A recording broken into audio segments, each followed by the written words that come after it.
आज की पत्रकार वार्ता है किस विषय पे इसकी जानकारी?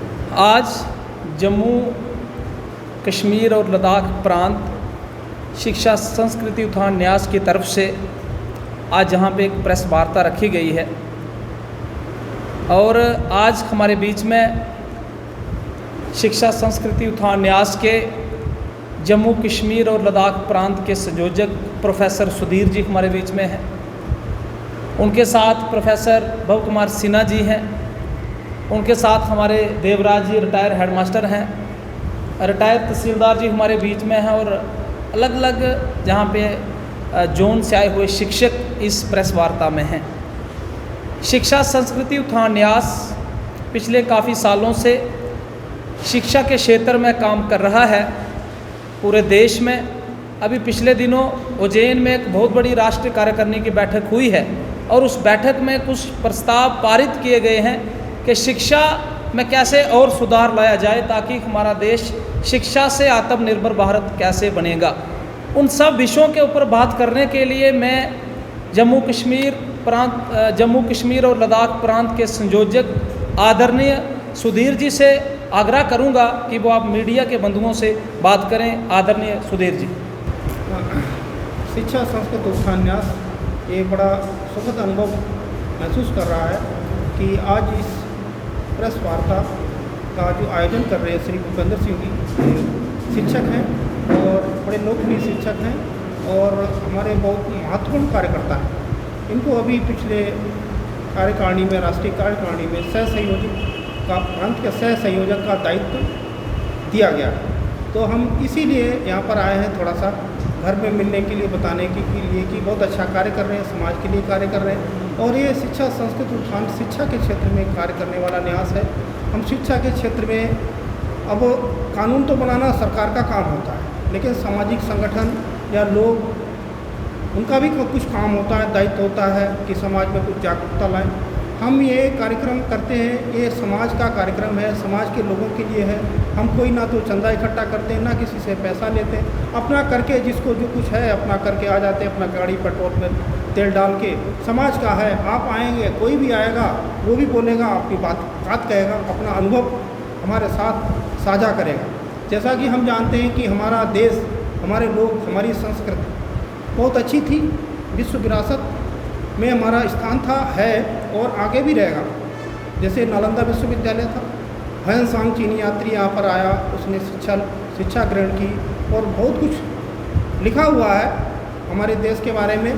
कितने हमारे विश्वविद्यालय थे, दुनिया में विख्यात थे, हमारी दुनिया में पहचान थी, बहुत बड़ी पहचान थी, आज भी है और हम आगे और निकल सकते हैं। तो हम ये नहीं कोई कह सकता है कि हम अब नए हैं।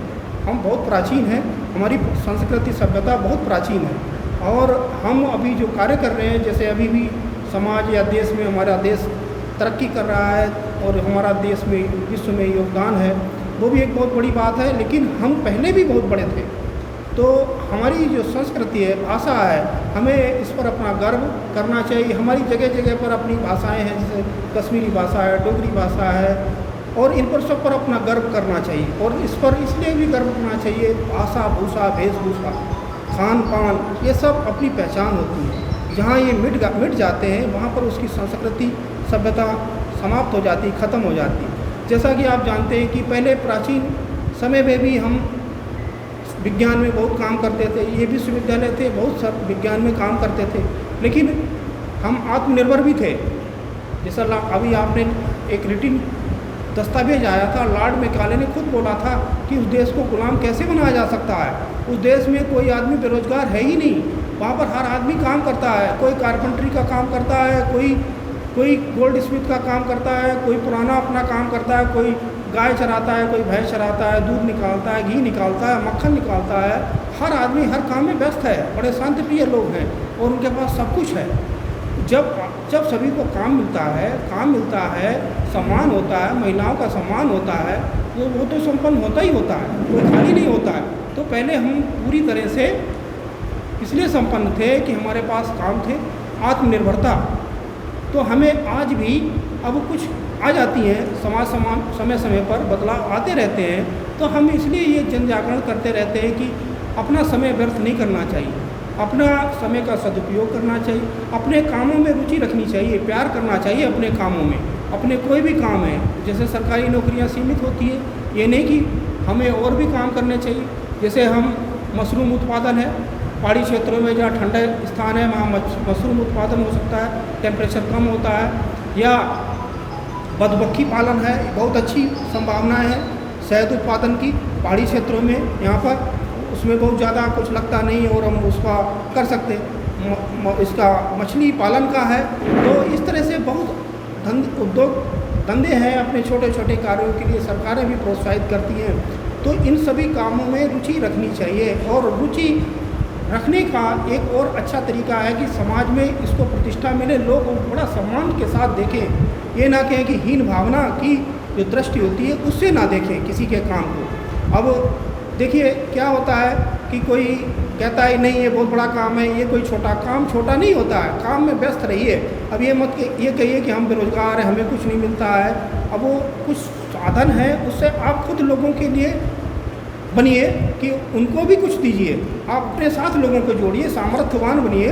आप उनके साथ, जैसे चंद्रगुप्त मौर्य या आचार्य चाणक्य की बात कर रहे हैं, नालंदा विश्वविद्यालय में थे, वो कोई प्रोफेसर थे, विश्वविद्यालय में शिक्षक थे, उन्होंने दशा दिशा बदल दी थी उस समय मौर्य वंश में। उस समय हमारा जो समय था गोल्डन एज, स्वर्णिम युग कहा जाता था।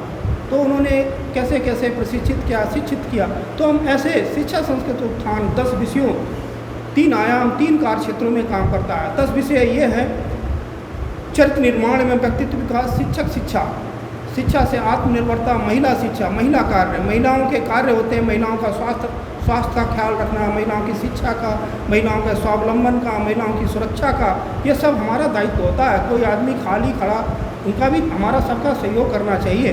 शिक्षा से आत्मनिर्भरता, ऐसे जैसे चरित्रमान शिक्षक पढ़ाया तो बहुत कुछ जाता है, बच्चा आता है और बहुत बड़ा अधिकारी बन गया, कुछ आ गया, अगर उसका चरित्र ऊंचा नहीं है, अपने देश के प्रति समर्पित नहीं है, तो आगे वो बहुत कुछ उसमें बदलाव आ सकते हैं। लेकिन उसमें अगर संस्कार संस्कृति बहुत अच्छी दी गई है तो बहुत अच्छा उसमें नैतिक मूल्य भी होंगे, तो उनका पतन नहीं होने देना चाहिए। यही हमारी विरासत है, इसको हमें संरक्षित करना चाहिए और लोगों को बताना चाहिए कि शिक्षक शिक्षा है। शिक्षक में जैसे हमारे भूपेंद्र जी हैं, एक शिक्षक हैं, हम बार बार कहते हैं कि बच्चों में जाइए, बच्चों में जो गुण शुरुआत से विकसित हो जाते हैं कि बच्चों में अपने माता पिता के साथ प्यार, अपनी ज़मीन से, अपने लोगों के साथ, अपने कामों से प्यार। अभी कोई बच्चा आता है सुबह, हाँ ये जल्दी जल्दी कर दो मम्मी, यही कर दो, मुझे वो कर दो। अपने आप भी आत्मनिर्भर होना चाहिए, कुछ काम करना चाहिए, कम से कम अपने जूते तो खुद पहनने नहीं चाहिए, या जूते आया स्कूल से फेंक दिए, वो नहीं है। अपना दूसरे का सहयोग भी करना चाहिए, पहले भी रहा है। हमें स्वावलंबी बनना चाहिए और अपने छोटे छोटे कार्य भी खुद भी करने चाहिए। धन्यवाद। Thank you.